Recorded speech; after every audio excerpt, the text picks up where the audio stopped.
نواقض الإسلام كثيرة.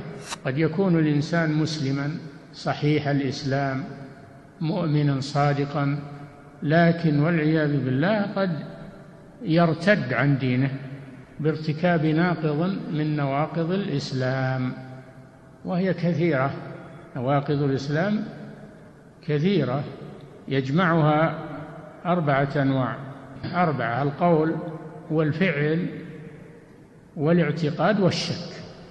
قول كلمة الكفر، إذا قال كلمة الكفر يكفر، ولقد قالوا كلمة الكفر وكفر بعد إسلامه. كان يدعو غير الله، يستغيث بغير الله فيما لا يقدر عليه إلا الله من الأموات يكفر بذلك، لأنه دعا غير الله، أو يتكلم بكلام فيه سخرية بالدين أو بالكتاب أو بالسنة، سخرية واستهزاء. ولئن سألتهم ليقولن إنما كنا نخوض ونلعب. شوف كلام يقولون في مجلسهم: إنما كنا نخوض ونلعب، قل أبالله وآياته ورسوله كنتم تستهزئون لا تعتذروا قد كفرتم بعد إيمانكم. فالذي يستهزئ بالسنة أو بالقرآن يكفر ولو كان مازحا ما لم يكن مكرها. من كفر بالله من بعد إيمانه إلا من أكره وقلبه مطمئن بالإيمان. أما من قال هذا مختارا بغير إكراه فإنه يكفر بالاستهزاء بالقرآن أو بالسنة، يكفر بذلك ولو كان مازحا.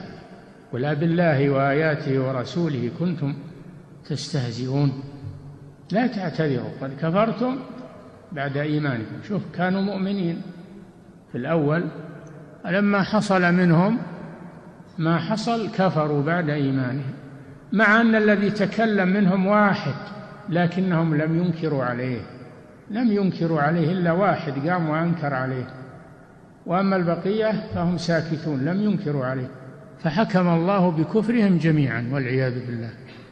المتكلم والساكت الذي لم ينكر. الأمر في هذا خطير جدا. أو الاعتقاد، القول أو الفعل. الفعل كان يذبح لغير الله، ينذر لغير الله، يسجد لغير الله، يسجد للقبر للضريح، هذا فعل كفر بالفعل. أو الاعتقاد بالقلب، كأن يعتقد صحة الكفر، صحة ما عليه الكفار، وأنهم أهل تقدم وأهل حضارة، وما حصلوا على هذا إلا لأن عندهم عقليات وعندهم والعياذ بالله. والمسلمين ما تأخروا إلا بسبب الدين، بسبب الإيمان تأخروا. فإذا اعتقد هذا ولو لم ينطق ولو لم يتكلم فإنه يكفر والعياذ بالله. أو شك، ما اعتقد ولكن شك في القرآن، هل هو صحيح أو ما هو صحيح، هل هذه الآية صحيحة أو ما هي صحيحة، هل هذا الحديث عن الرسول هل هو صحيح ولا ما هو صحيح، فهذا يكفر والعياذ بالله. مجرد الشك يكفر.